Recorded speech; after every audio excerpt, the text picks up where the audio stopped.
Camera. Action. Welcome to Idea to IPO. Hello, I'm Jennifer Stowell. Idea to IPO has been hosting tech startup events in Silicon Valley for many, many years. We launched officially on February 1st, 2010. At that time, we had no events and no members. At this stage, we have over 150,000 members among all of our meetup groups all across the world. We have organized, promoted, and produced over 2,714 events. By any standard, by any measure, we are the most active, most prolific startup event organization in the history of Silicon Valley, bar none. We organize venture capital panels, legal workshops, networking events, and more. These days, we are 100% online. Check out our schedule at ideatoipo.com. We hold an event nearly every day of the week. At this point, we are going to hand it off to our distinguished moderator, Roger Royse. Roger, take it away. Okay, well, thank you very much, Jennifer, for that introduction, and thank you to Idea to IPO for hosting this event. This is the first venture capital panel we've done for a while, at least I've done for a while, and this one is on the topic of AgTech, one that's a favorite of mine. So a couple of housekeeping items before we jump into this. First of all, this is being recorded. After the panel is over, you'll get an email from me with a copy of a link to the recording if you want to go back and review it. So don't worry, you will be getting an email from me. Secondly, I just want to let you know how the morning's going to go. This is the first time we've done one at 9 a.m. Pacific, so I'm hoping that we get a kind of a whole new group of attendees here. We'll find out. But in Idea to IPO fashion, we will have our panel first, and then we'll have a Q&A session following that. So stay tuned for that. If you have questions, type them into the Q&A chat box, not the chat box, but the Q&A box, and we will get to them at the end of the panel discussion.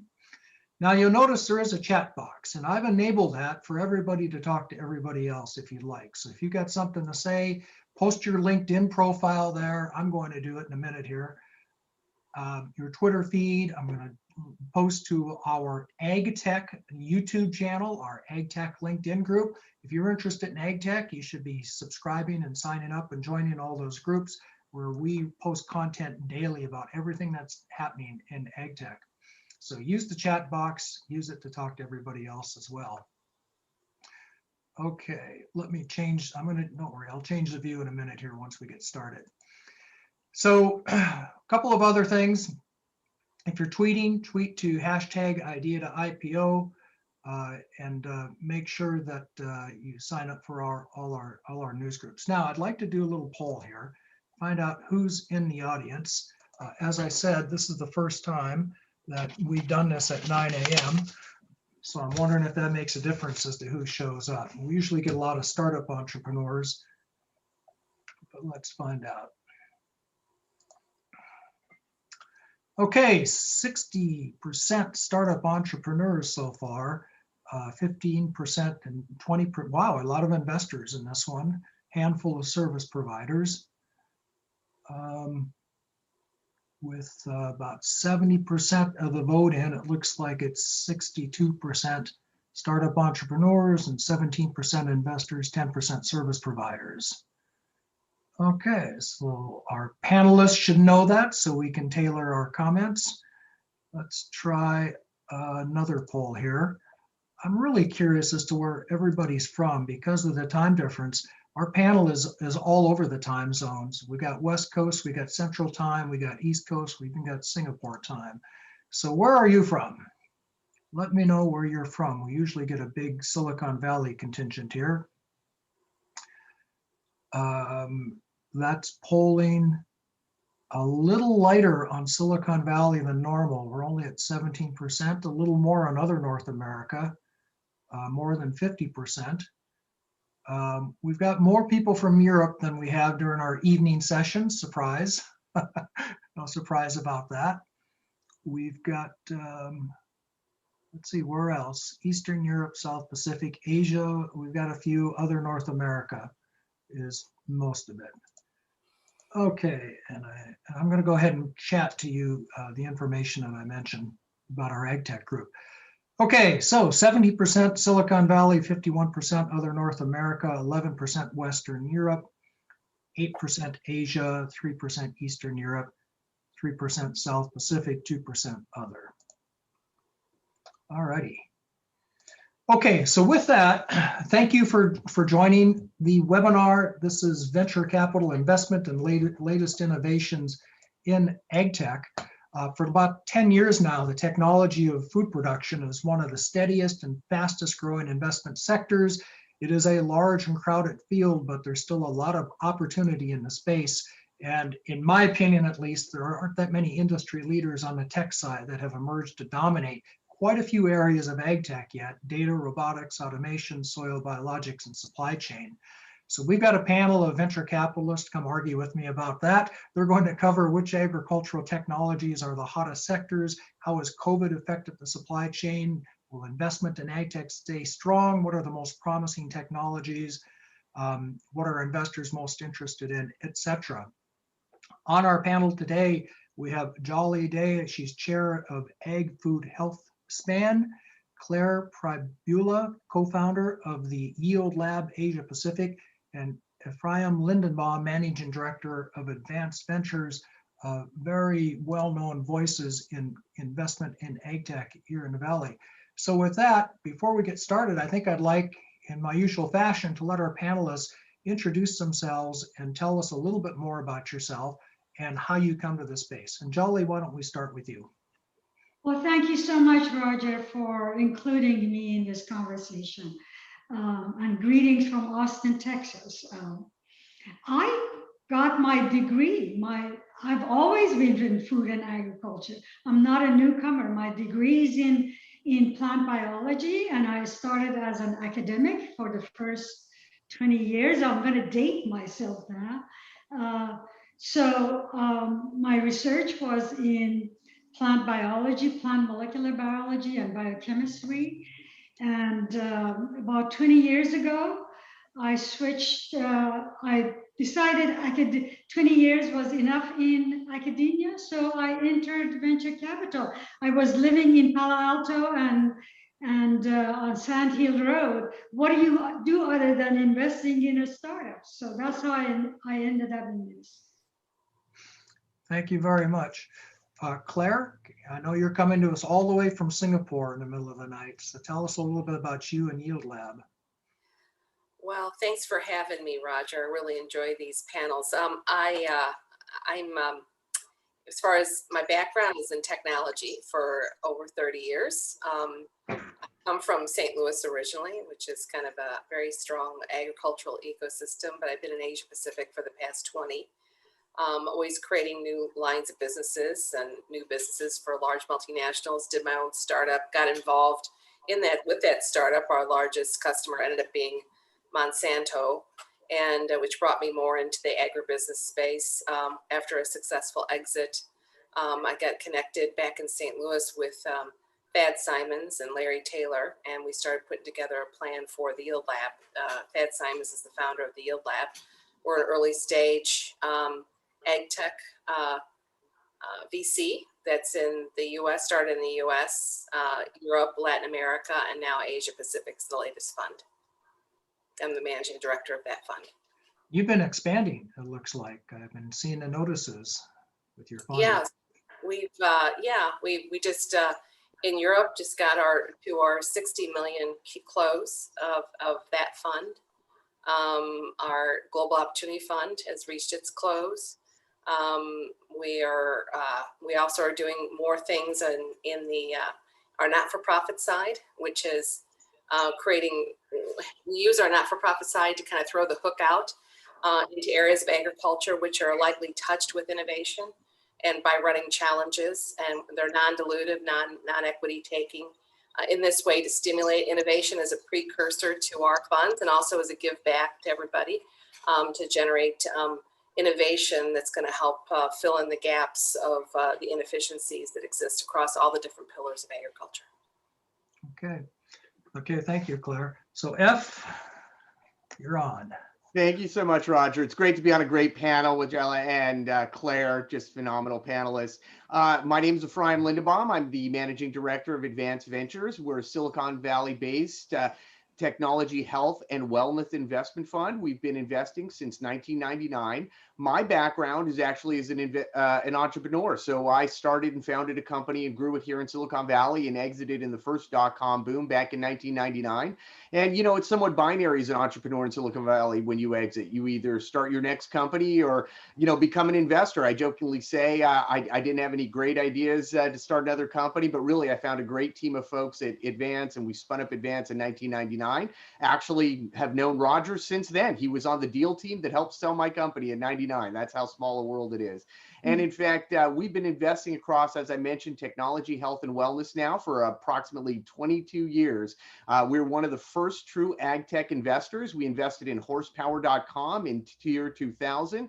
Unfortunately, it was way too early for AgTech and technology to come together. Farmers weren't yet connected and many other things were out there, but we learned through that process. We've invested across CPG, consumer packaged goods, functional beverages, functional foods. We've been very active in the alternative protein category, both on the consumer packaged side with Alpha Foods and on the fermentation and novel creation side with Myco Technologies, both of which are leaders in the category.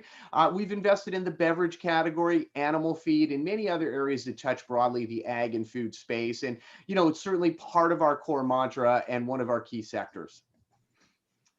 Okay, thanks. And I'm Roger Royse, your moderator. I'm a partner with the international Am Law 100 law firm of Haynes and Boone. And obviously I work a lot in the sector. I'm going to stay with you, F, for a second. You might remember it was about a year ago now that we were doing panels right, you know, in the middle or at the height of the COVID pandemic. And we were talking about how that's going to change food distribution, especially in the supply chain. Well, here we are a year later. If you're in any place other than California, I guess you're pretty much over COVID now. So how has it changed in the United States anyway? How has it changed? Did all your predictions come true? And if not, which ones have? Yeah, well, so I learned long ago to not predict. You know, we're lucky as venture capitalists to get a reasonable percentage of survival and or success. So I don't predict, but what I do is, and I think we did it on the call or on the webinar or Zoom that we did last year. You know, there were a lot of holes that were being exposed across the entire supply chain. Lots of challenges, many of which had been out there for many years. Whether it was actual harvesting, distribution, supply chain for materials. And ultimately, as it moved deeper into the supply chain, the sheer, different sort of elements of the ag supply chain, the different hands, if you will, the broker channel, the dealer channel, the elements in a lot of the food chain, supply chain really did break down. I think what it did do in a lot of cases, it brought a lot of attention to consumer brands, which has been great for our products. As people ate at home, they went out and bought products, many of which were investments of ours, which is exciting. The push to alternative protein and food security became a huge push. Both nationally and internationally, seeing meat and other plants first go down with the pandemic, and now with cybersecurity issues, food security has become a big issue. And that really started first with consumers at home hoarding toilet paper and, food items and, feel good, canned soups. And now that extends all the way into the actual, supply chain for security. So, from that standpoint, it's exposed a lot of the gaping holes that many of us knew existed. I'm not sure many, sort of solves have come up. We've looked at a lot of companies today that are trying to solve some of those. I'm not sure it makes a big difference. We've seen, farmers and ranchers making hard decisions based on, climate change and other issues, the lack of support, whether that's on the ranch or the farm, with additional labor shortages. So there have been a lot of issues that are out there right now. I think this is a very challenging time in the ag tech space. Historically, ag and food had a much longer time horizon in the venture world than other traditional tech or biotech or health tech type investments. And that's even pushing out longer now. The pandemic has taken at least 18 to 24 months out of the exit trajectory. It's pushed off a lot of innovation that we've seen that was, sort of in the pipeline to be adopted. And I think unless it's a must have, it is very much off radar. Now, technology improvements and a lot of things are coming, but getting the attention of the supply chain, getting the attention of the farm or food production side is very, very hard right now. To use an analogy, if the house isn't on fire and it's a bucket of water, no one's interested right now. About our other panelists, has that been your experience as well, especially overseas? Well, I actually, right after the pandemic shutdown, about sort of mid-spring, I had time because I wasn't in the traffic, I had time to do some writing. And I wrote a series of articles very early in the shutdown period where I made some prediction for implication for AgTech and food tech investments. Some of the things were obvious because we saw immediately how the supply chain disruptions were happening right in front of our eyes. Some things were not obvious. So I am now writing a series now on what I got right and what I missed and what surprised me. So all the things that F said obviously happened, and many of them were obvious. But the couple of things that I argued and they were not so obvious at the time, where one was inflation. One of the things I predicted would be inflation in what we need and deflation in what we want. So the inflation in AgTech, not AgTech, but in food and agriculture is happening in an amazing way. Within the last year or so, ag commodities, on average, the core commodities like soybean, corn, wheat, they have gone up 80 to 100%, 20% just in the last 3 months.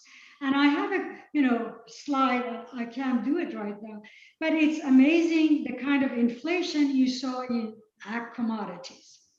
So the other thing that I predicted, which I'm pleased about, I argued that we can no longer talk about food as a national security implicitly. Food security is always a national imperative, no matter what country you are in. And so implicitly has always been part of our articulation of our national security. So I argued that it needs to be explicit.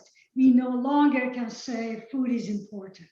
It is a critical element, and we should treat it like, borders and other things that we explicitly put in the bucket of our national security. So I was right in these two areas, but a lot of things that F mentioned, but obviously I predicted would happen, and they have happened. Yeah, especially the national security. If you want to know what surprised me, I can go into that. The two things I got wrong or did not anticipate.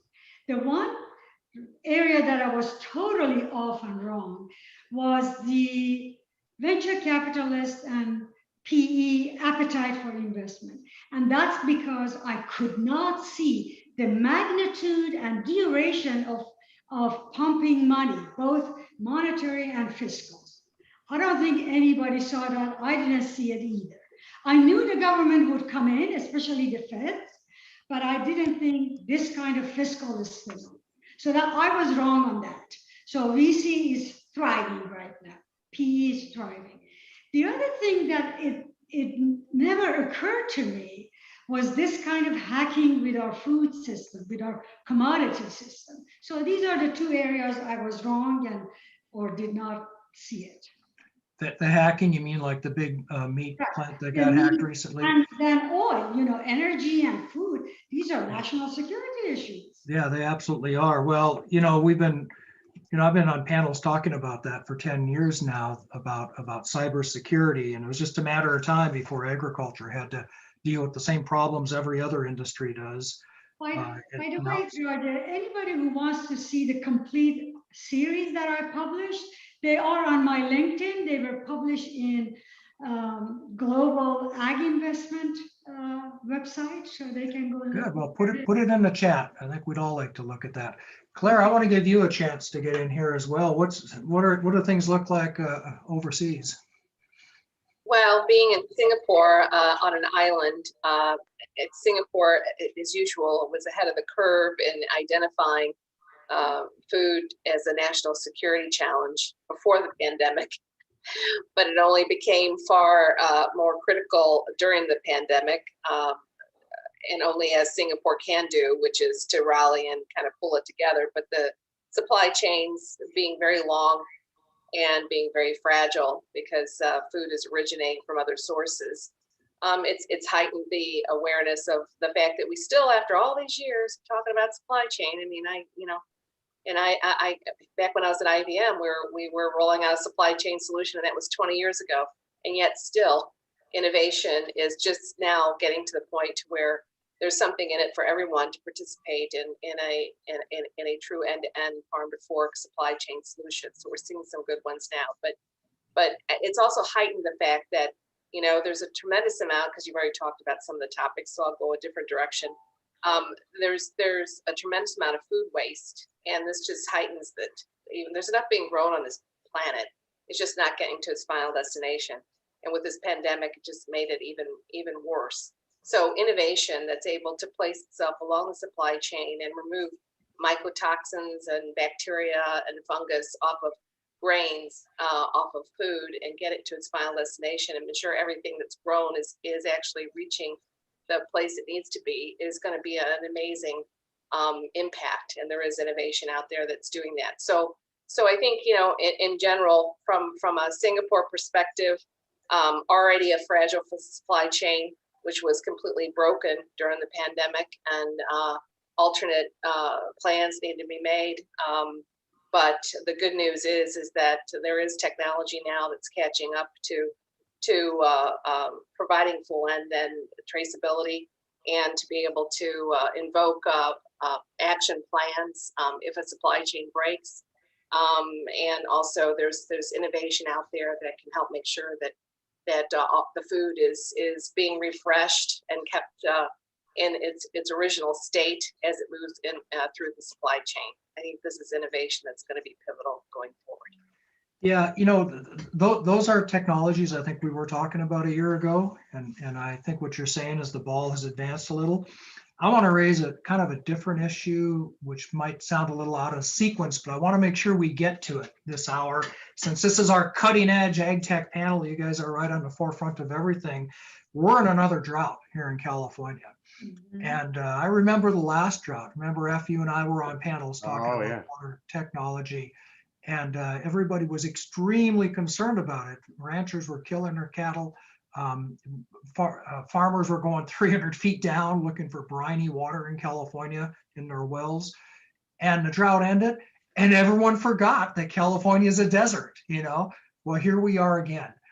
How do you think? I remember the last time, and I'm sure you do too, but do you think that's going to drive some of the technologies that we're going to see, some of the innovation and some of the money that's going to get invested?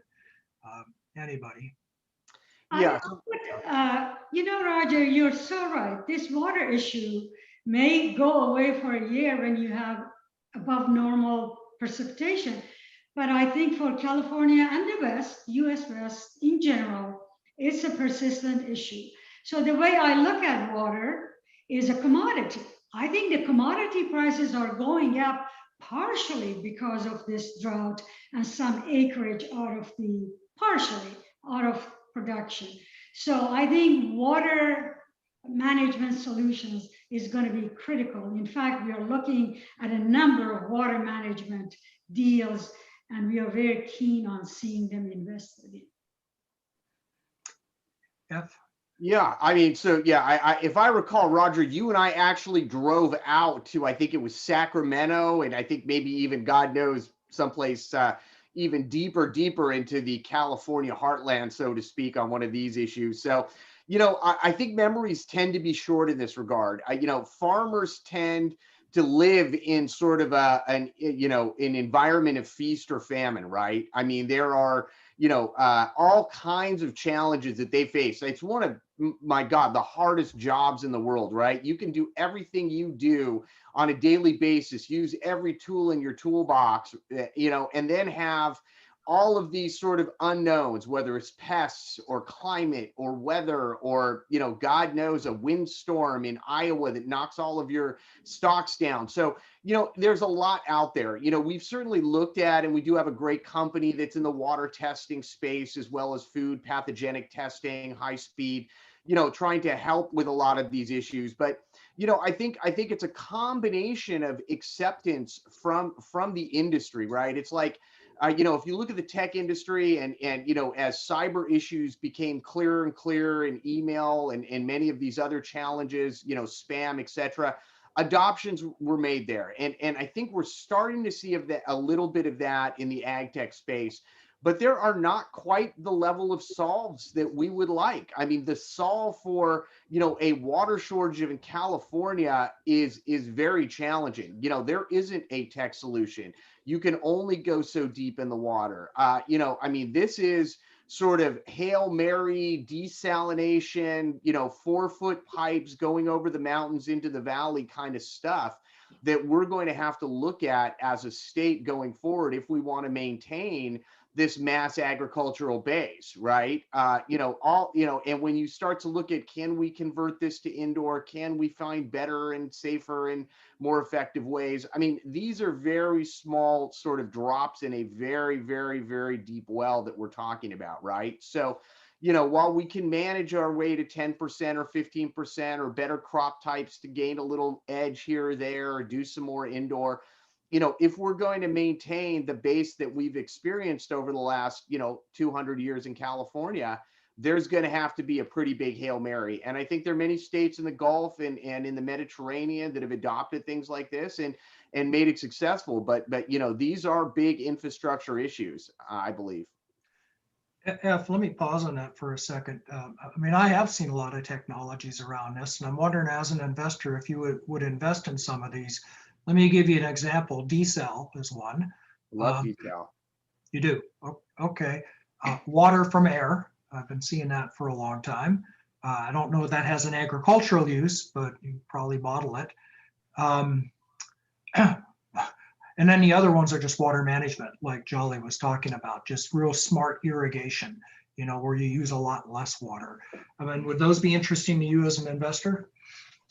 I think all of the categories are interesting. In terms of water management, ag management, irrigation management, that's been a category that's been out there for a long time. The improvements, at least we're seeing, are very, very incremental.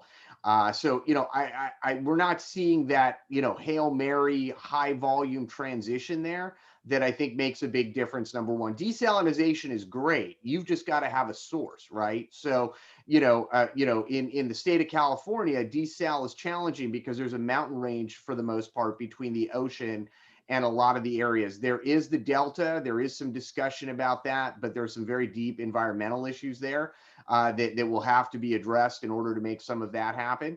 But otherwise, water management, et cetera. Farmers are surprisingly efficient already today, and we just don't see the volume there making a difference, and we also don't see the venture exit, in that category, unfortunately. Okay. Claire, is this a U.S. phenomenon or some of your other funds in other parts of the world, especially Europe? We have some Europeans here interested in this topic as well. Well, I think the circular economy and single cell protein and water technologies is pretty key. Singapore has no natural water source, so where I sit, but China, which has a lot of water, 20% of the water is polluted. It's coming out of processing facilities. So in the provinces, so you've got to find a solution. And there's some cool innovation that's circular, that's being able to take the water, clean from a poultry processing plant, take the waste and feed it to bacteria to create single cell protein, and then use the the water for aquaculture. So that circular economy solution, iCell Aqua is an innovation that we've been talking to recently because of some other things. But they're doing, and I don't know if you know them, but they were originally kind of ping ponged. They started in the innovation started in the U.S. really way back when taking from breweries back, I think in 2001, like 20 years ago or something, these two innovators, and to create nutrition, animal nutrition. And then the innovation was licensed to Gentech in Hong Kong. So iCell is now out of China and Hong Kong. But the iCell Aqua is creating aqua park in Rhode Island. So there's it's funny how it's just kind of, and the reason why is because regulation. I mean, if China had the regulation which didn't allow for you to dump the poultry or the sugar processing water or whatever into a waterway, then it would probably be launched in China. I think China is moving this direction because when they just had the People's Party where 3,000 members all got together for the big shindig, agriculture was one of the most important things. Water, the use of arable land being devoted, all available arable land being devoted to agriculture. So the tides are changing in China. So I think you'll see more attention in this region in regards to circular solutions.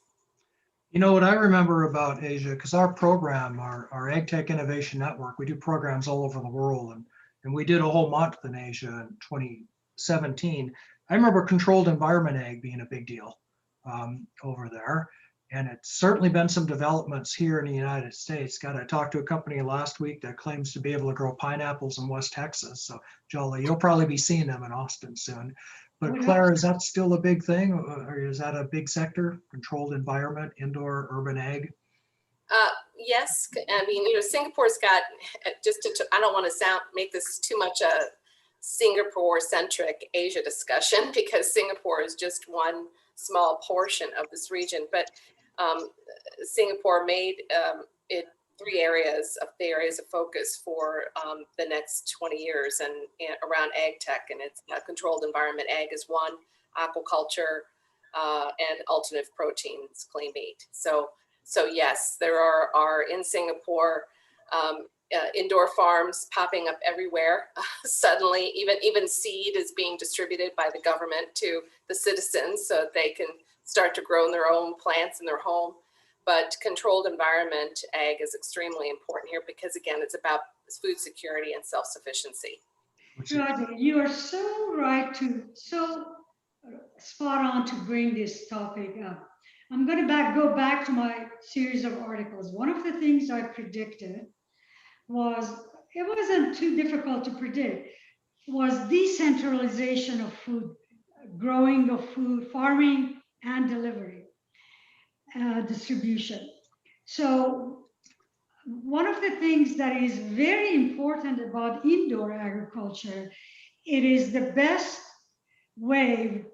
vehicle to decentralize food supplies, which then contributes to supply chains, contributes to national security, and all of that. So this indoor agriculture, it is actually nicely maturing. There were a lot of companies that we couldn't really understand why they do the way they do things.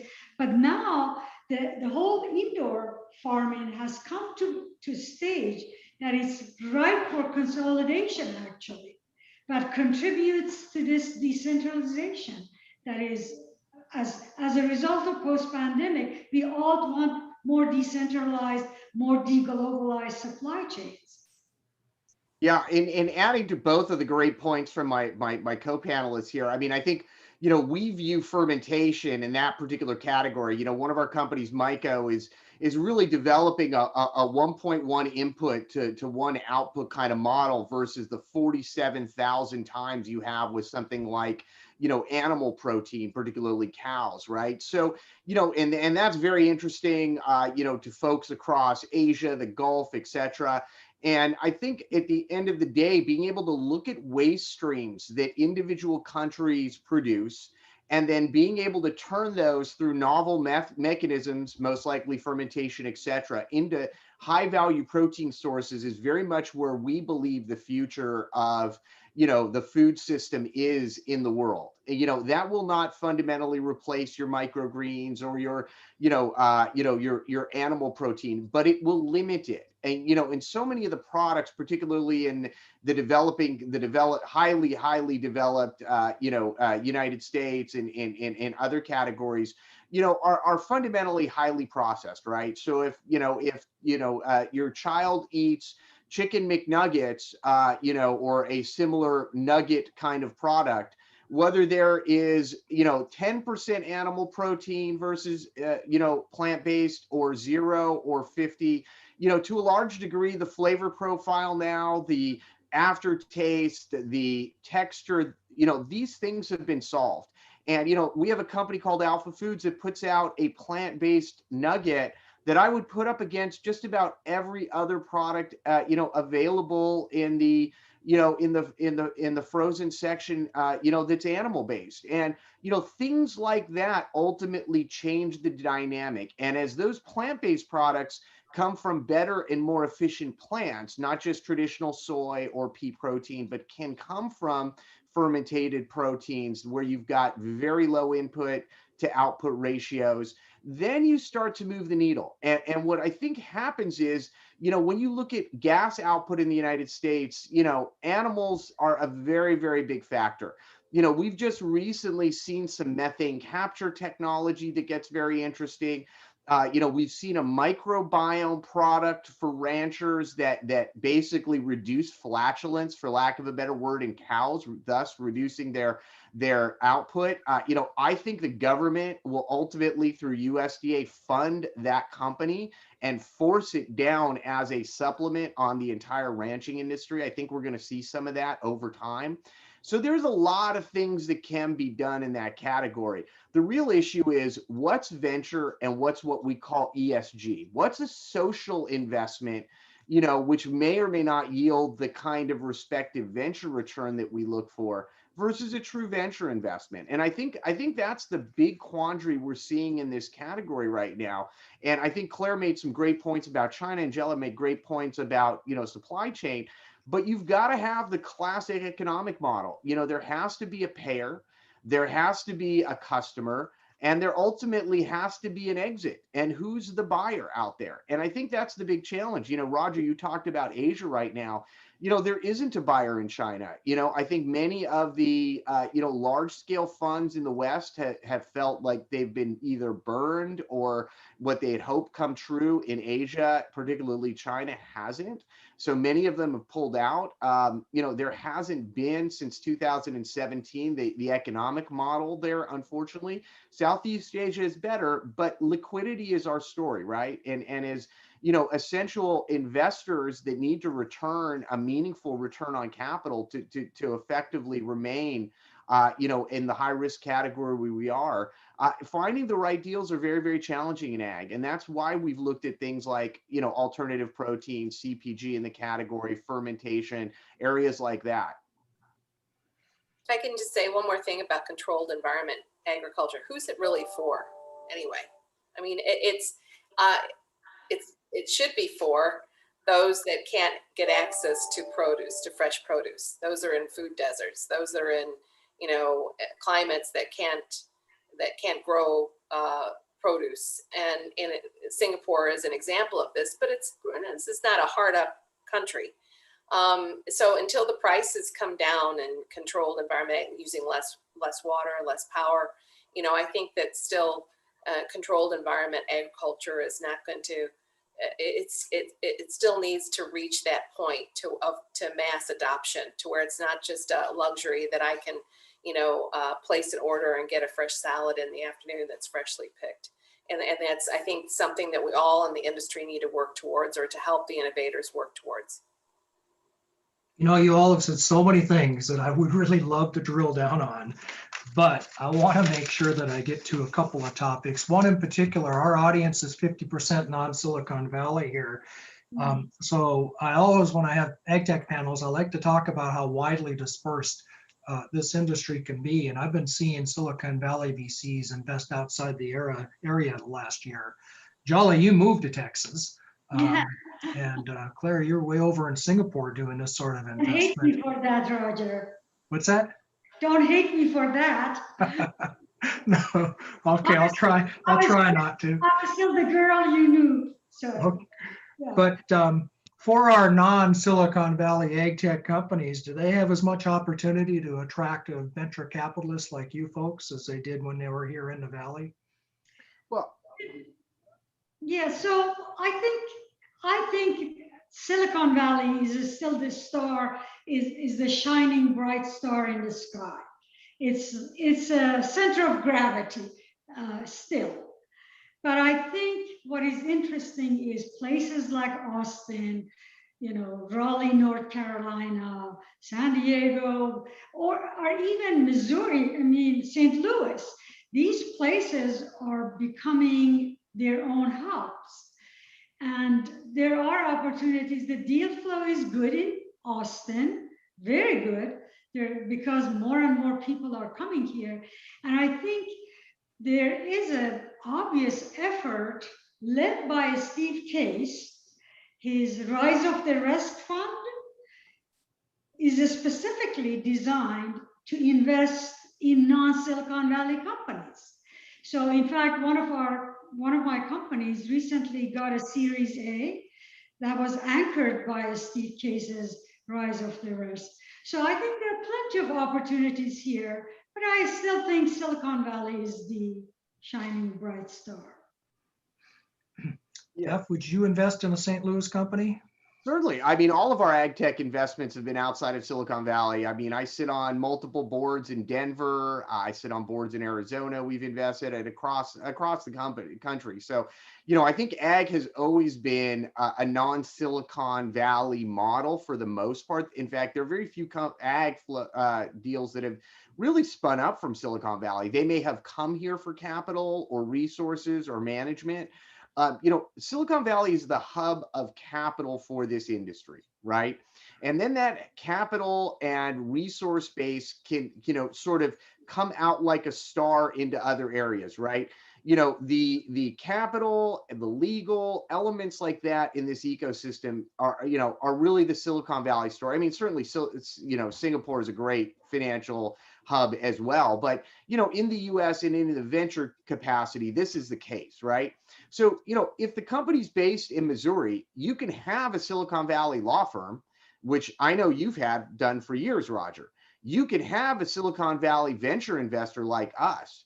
You just don't need to actually be here. And that's okay for us. I mean, we're not making investments based, look, if you're a AI chip startup, sure, you should be right next to Google, right? But if you are an ag tech player, you should be near your customers, right? And if you're a cannabis or a hemp or any other category in the supply chain or the value chain there, you should be where your customers are. What we have is the capacity to ideally understand deals, get deals through a pipeline, provide guidance, provide resources, provide the level of infrastructure that it takes to build, and most importantly, exit companies. And I keep rolling back to the word exit, and hopefully we'll get to Q&A here real quick. But exit is really the critical story in ag. And the reason why we've seen ag tech, having done it since 2000, go through these boom and bust cycles from an investor standpoint is because the exits aren't there. And, all of a sudden it's much easier for all of us to go back to biotech or health tech or technology. When we have three legs of our investment stool and this one goes long, the rest of the team and your investors say, hey, wait, you're really good at all this other stuff. Maybe you should put a little more effort there. So I think we need to be thoughtful about that cycle as well. If I can just chime in for just a second. I mean, we're early stage seed and Series A VC and focusing on ag tech. And we were always non-residential. We don't care where the innovation is.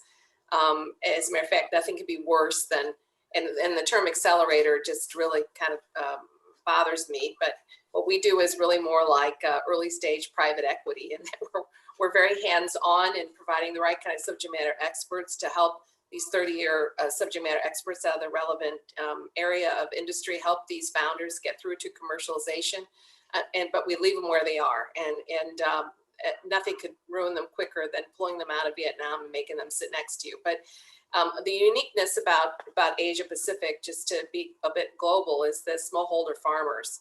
70% of the produce comes from smallholder farmers. So it's a very unique sort of environment here in Asia Pacific. So when you're thinking of the US versus and AgTech versus Asia Pacific, this is something that really needs to be thought about.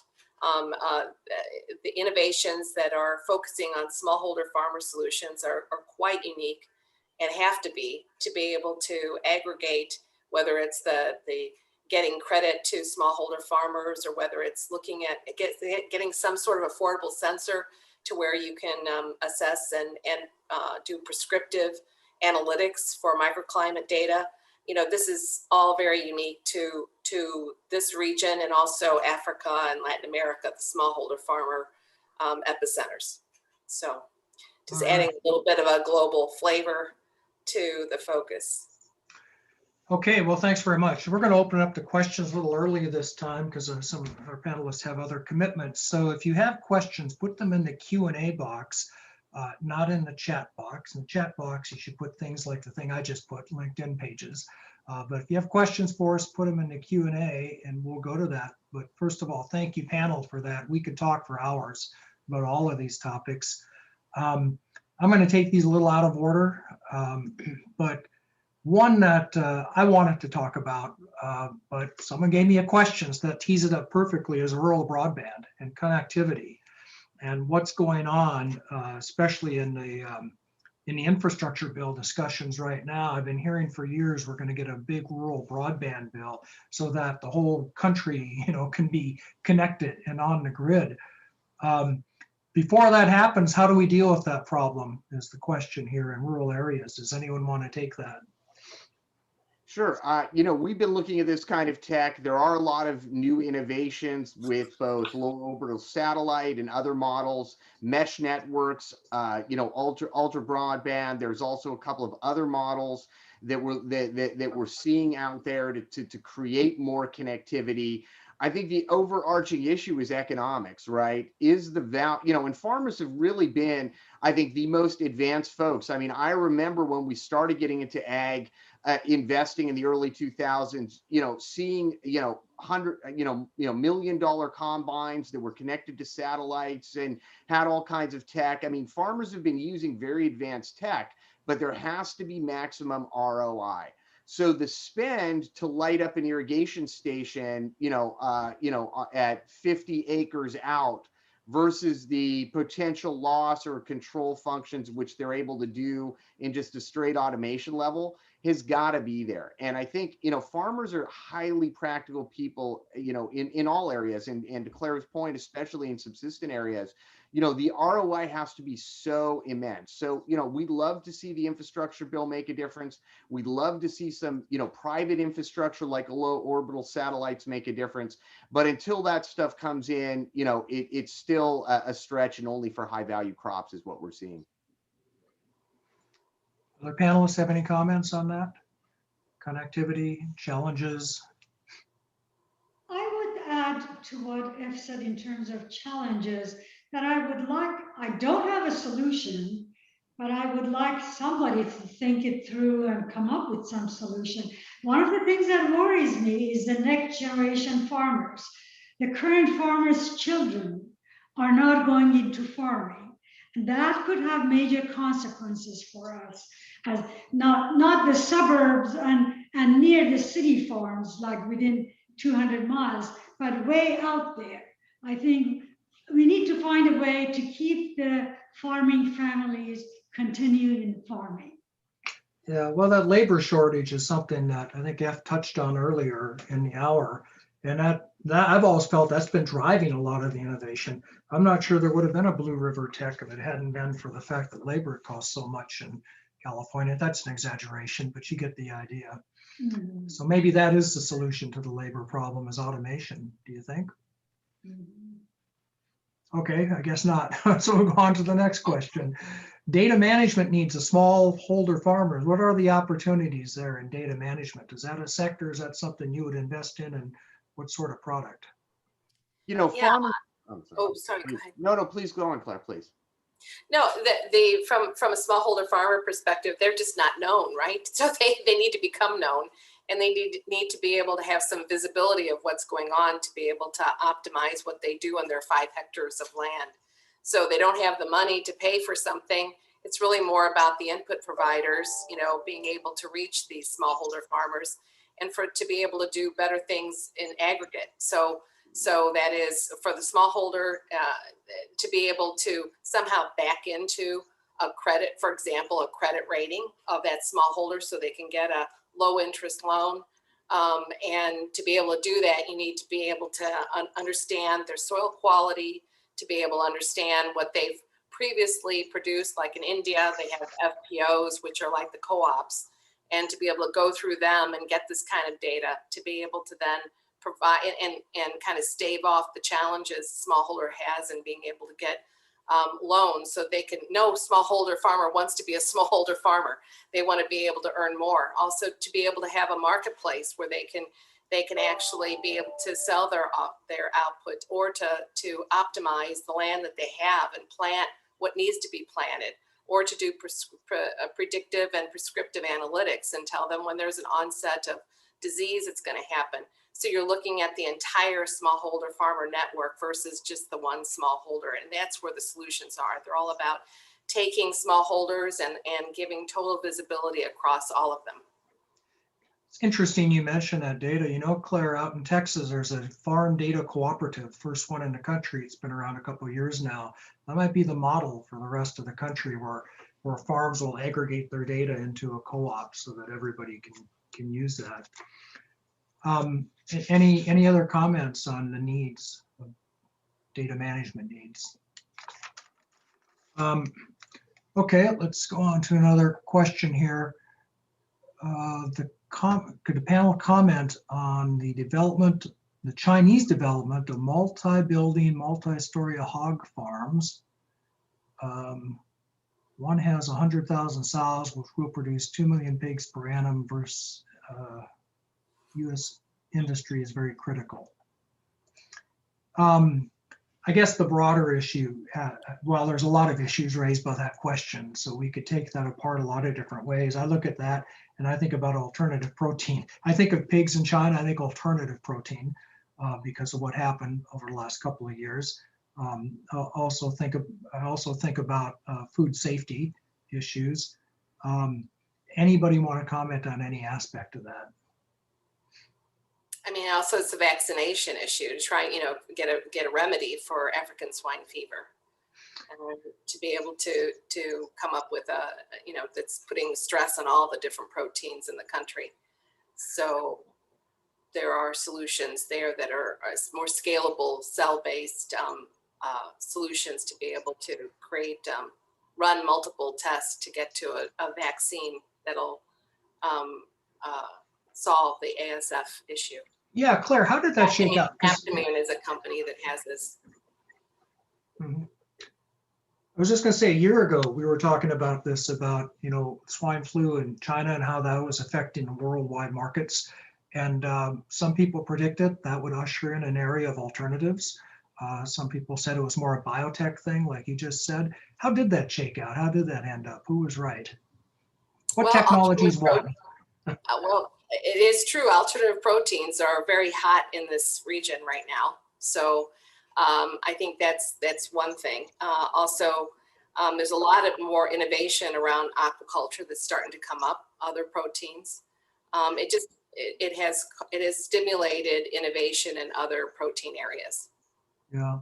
You know, Claire is so right, because in terms of protein needs in Asia, as the middle class in China grows and becomes more able to spend in a discretionary way, they want neat. They don't want, it's going to take another 10, 15 years before they sort of switch to alternative proteins in terms of plants. But I think insects could be an area that might be amenable for Chinese culture, because they do eat animal proteins that are just beyond beef and lamb and chicken and that sort of thing. So insect proteins may be something that the Asian countries with high density population can consider. And you see these big facilities and RAS aquaculture facilities that are being built and planned to be built across China.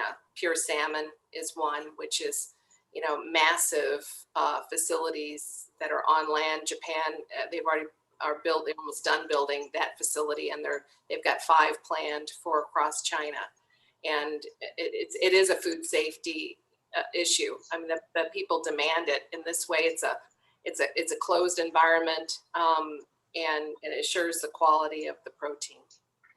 Yeah, related to that, we had a question about mariculture. I'd never heard that term before. Open sea farming, introducing nutrients into the ocean to stimulate plankton growth, etc. Have you been seeing things like that? I know when we did our Asian tour in some South Asian countries, you know, fish was a big deal, and technologies around getting healthier, bigger fish was certainly popular.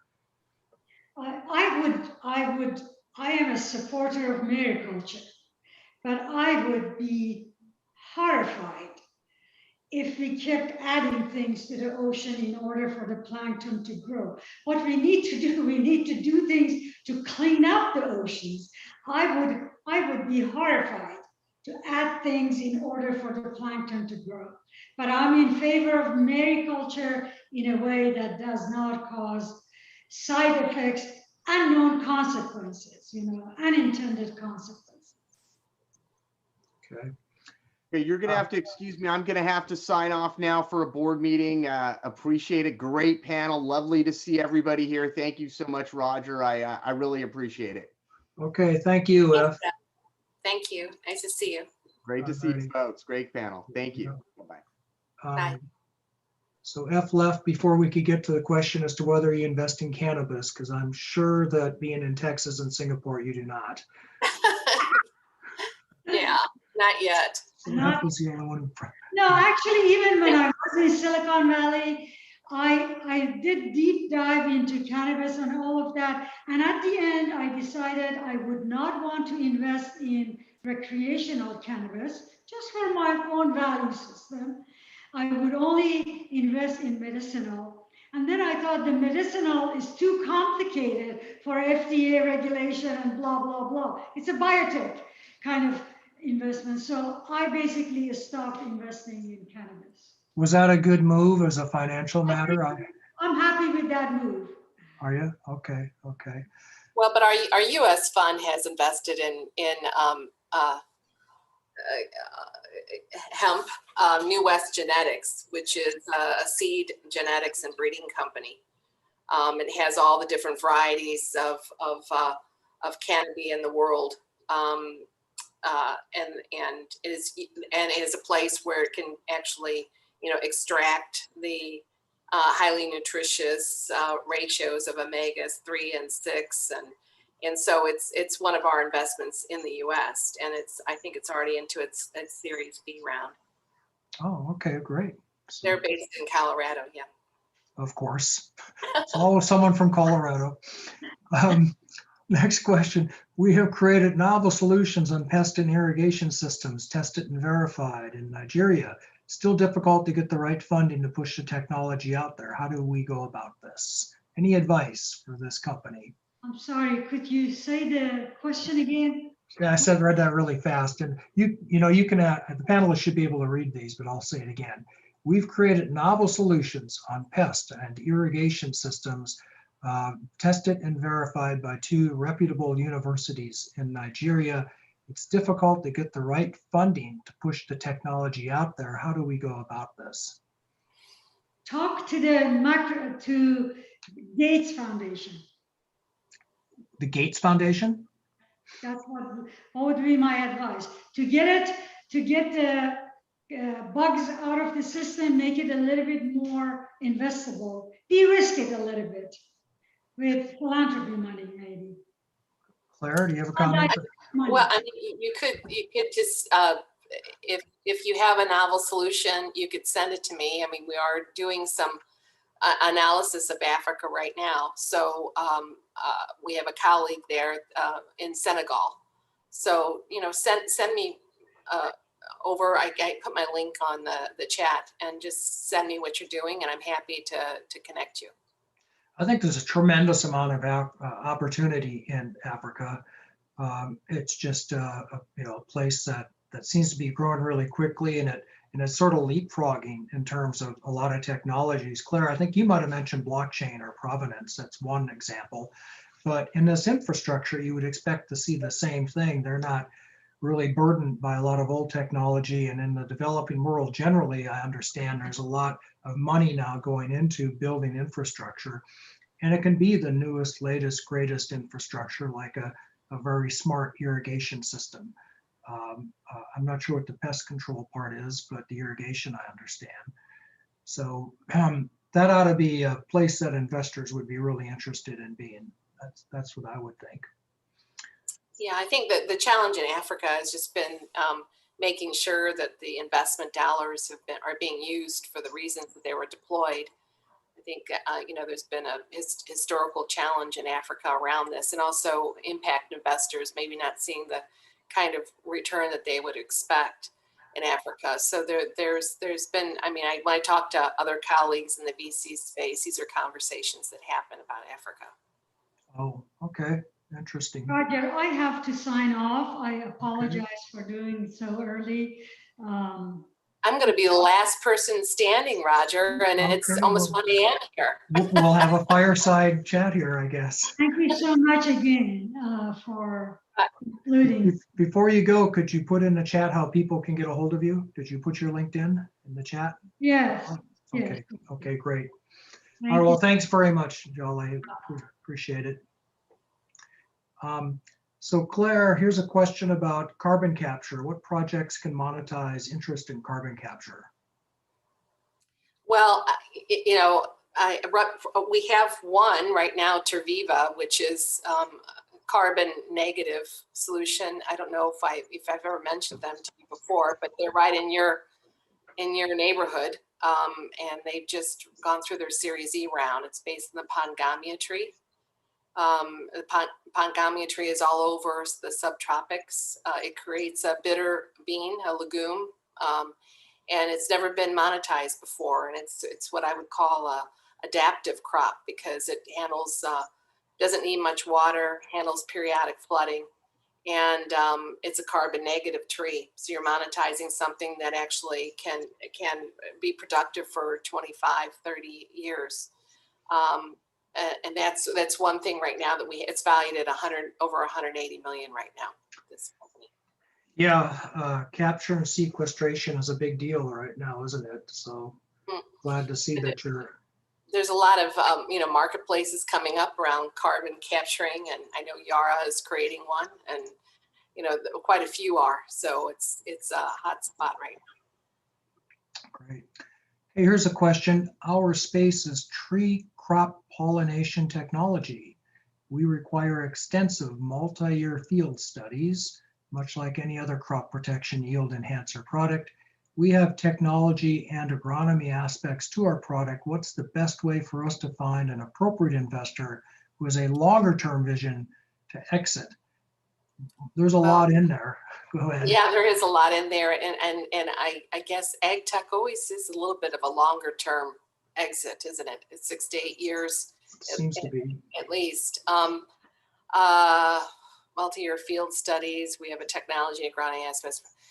I guess, again, this is another one where I would need to know a little bit more and what geography you're in, and if it's something unique, we're happy to take a look at it. You can send me in a private chat to my LinkedIn, and happy to have a conversation with you and route you to some of the right people. Okay. I just don't know what geography. It doesn't tell me a lot here. So. Yeah. All right. I believe we've gotten through all of the questions. If anybody has any other questions, now's your time. Speak now or forever hold your peace until you can email people. Okay, well, not seeing any further questions. I want to thank you, Claire, for hanging in there till the bitter That's all end. right. Now I get to go to sleep. So thank Yeah. you. It's 1 a.m. back in Singapore now. And although our panel is gone, I certainly would like to thank our panel for being here during working hours here in the US, and for you, Claire, being in the middle of the night in Singapore. And thank you to Idea to IPO for hosting this. And most of all, thank you to our audience for tuning in during working hours from all over the country. We hope that you join our LinkedIn startup group on AgTech. I hope you subscribe to my YouTube. You can watch this video plus a million others on almost any topic on startup or on AgTech or on other topics. So please subscribe. And with that, that is the end of the webinar, and we will see you next time. Thanks, Roger, for the opportunity. Bye-bye. Thank you.